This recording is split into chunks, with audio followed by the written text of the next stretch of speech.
Sorry, you don't have the best of lighting, but I went in there and took off that clip inside there, and I took off this clip here as well, so that it's free to move. I'm going to loosen this just a little touch, and I'm going to put the jack under here just to hold it up. This bolt is a lot easier to loosen off when you have the weight sitting down on it, like, you know, so it's just easier to remove, you know. So I'm going to go ahead there, remove all that, and I'll get back to it.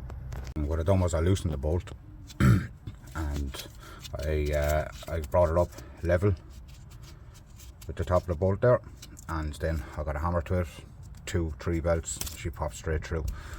Don't hit the top of the bolt. Make sure you're in line with the nut and the yoke. She should just come off nice and handy then. No damage to the threads then, you know. Just less hassle. Get very awkward. So we have the lift dropped.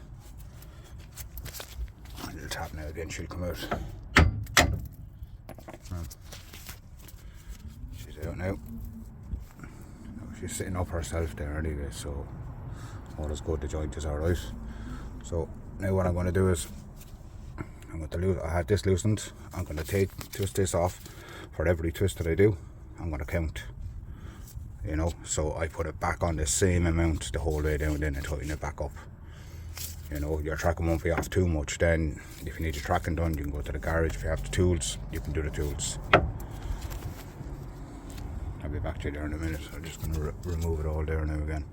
So I have the old boot taken off, I have the new boot on.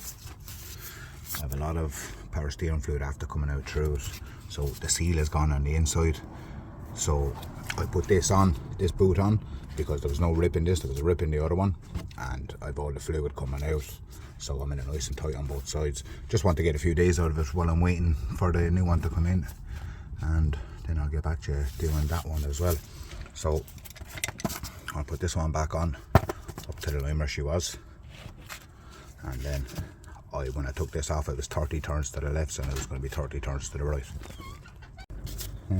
That's her back on. This nice and tight, they're going nowhere. Went up then, and I topped up the power steering and started the car, and just kept turning left and right, and make sure there's nothing, you know what I mean, make sure everything's in the lines, there's no bubbles.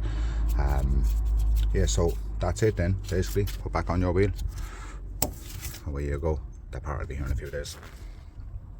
See you.